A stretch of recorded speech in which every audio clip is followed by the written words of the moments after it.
ജ്ഞാനായ സമുദായത്തിൽ ഇപ്പോൾ സംജാതമായിരിക്കുന്ന പ്രതിസന്ധിക്ക് അതിനെ എങ്ങനെ തരണം ചെയ്യണമെന്ന് ജ്ഞാനായ സമുദായത്തിൻ്റെ ഉന്നതാധികാര സമിതി മാനേജിംഗ് കമ്മിറ്റിയും വൈദിക കൗൺസിലും കൂടെ സംയുക്തമായി ഇപ്പോൾ മീറ്റിംഗ് കൂടിയ എടുത്ത തീരുമാനങ്ങളിൽ ഉള്ള വിശദീകരണമാണ് ഇവിടെ നിങ്ങളോട് ഞങ്ങൾ പങ്കുവയ്ക്കുന്നത്.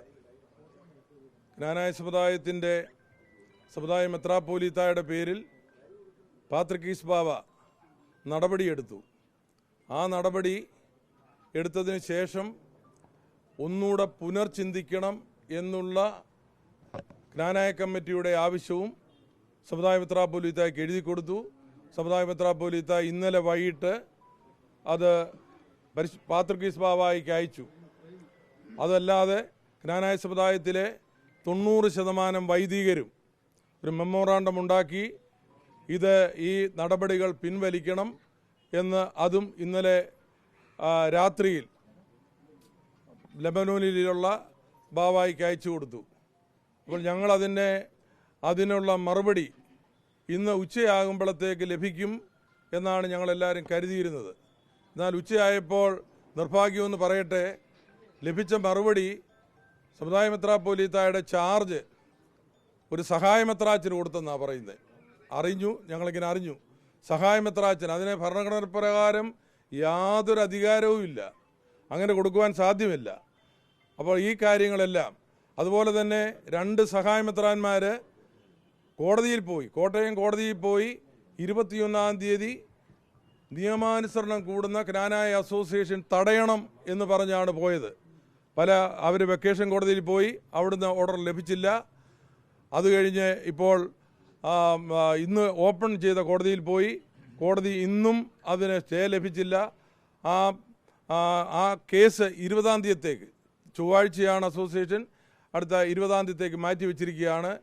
അപ്പോൾ അസോസിയേഷൻ കൂടുന്നതിന് നിയമപരമായി യാതൊരു തടസ്സവും ഇല്ലെന്ന് കോടതി കണ്ടപ്പോൾ അത് കൂടാതെ ഇരിക്കുന്നതിന് വേണ്ടിയാണ് സഹായ മെത്രാച്ചന് ഈ ബാവായുടെ ഈ ചാർജ് എന്ന് പറയുന്ന ഒരു കടലാസ് കൊടുത്തു എന്ന് ഞങ്ങൾ അറിയുന്നത്.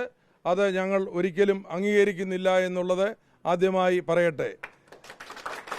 അതുപോലെ തന്നെ രണ്ടാമതായി പറയാനുള്ളത്, അന്ത്യോക്യ സിംഹാസനത്തിൻ്റെ ആത്മീയ അധ്യക്ഷതയിൽ ജ്ഞാനായ സമുദായ വലിയ മെത്രാപ്പോലീത്ത കുറിയാക്കോസ് മാർ സേവേറിയോസ് തിരുമേനിയുടെ ഭരണപരമായും ആത്മീയപരവുമായ മേലധികാരത്തിൽ ജ്ഞാനായ സമുദായം ഭരിക്കപ്പെടും എന്നുള്ള തീരുമാനം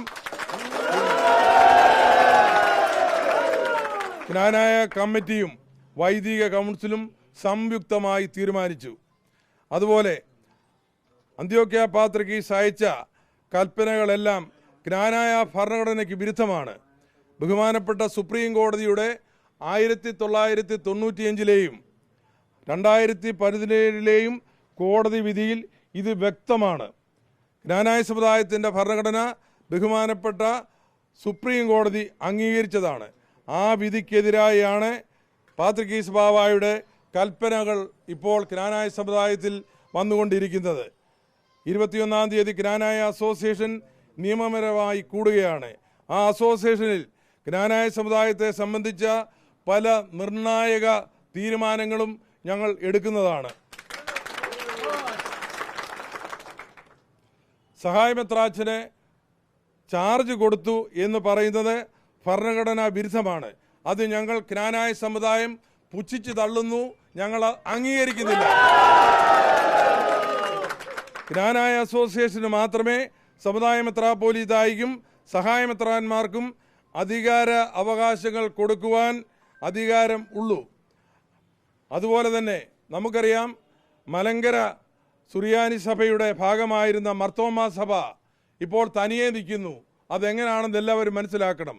അതുപോലെ തന്നെ നമ്മുടെ മലങ്കര മോർ ഈവാനിയോസ് തിരുമേനിയുടെ കാലത്ത് മലങ്കര സുറിയാനി സഭയുടെ ഭാഗമായിരുന്ന മലങ്കര കത്തോലിക്ക സഭയുടെ ഇപ്പോഴത്തെ അതിൻ്റെ പരമാധ്യക്ഷൻ അഭിമന്യ ക്ലീമീസ് പിതാവ്, അവരൊക്കെ ഇതേ വേഷഭൂഷാദികളും ഇതേ ആരാധനകളുമാണ്. അവരും സ്വതന്ത്രമായാണ് നിൽക്കുന്നത്. അതുപോലെ തന്നെ നമുക്കറിയാമല്ലോ, മലങ്കര ഓർത്തഡോക്സ് സഭ, കത്തോലിക്ക സഭ, ഇതെല്ലാം സിറിയാനി സഭയുടെ ഭാഗങ്ങളായിരുന്നു. അതെല്ലാം അവരിപ്പോൾ തനിയെയാണ് ഭരിച്ചുകൊണ്ടിരിക്കുന്നത്. അതുപോലെ തന്നെ യാക്കോബായ ഭരണഘടന ഇല്ലാത്തതിനാൽ ഏകദേശം 66 ദേവാലയങ്ങളാണ് യാക്കോബായ സഭയ്ക്ക് നഷ്ടപ്പെട്ടത്. അതുപോലെ ക്നാനായ സമുദായത്തിന് ഉണ്ടാകാൻ ഭരണഘടനയ്ക്ക് എന്തെങ്കിലും ഭവിഷ്യത്ത് സംഭവിച്ചാൽ ക്നാനായ സമുദായത്തിൻ്റെ ദേവാലയങ്ങളും നഷ്ടപ്പെടും. അതുകൊണ്ട് യാതൊരു കാരണവശാലും ക്നാനായ സമുദായത്തിൻ്റെ ഭരണഘടനയിൽ ഞങ്ങൾ വെള്ളം ചേർക്കുകയില്ല. അതിനകത്ത് ഒരടി പോലും ക്നാനായ മക്കൾ പുറകോട്ട് പോവുകയില്ല.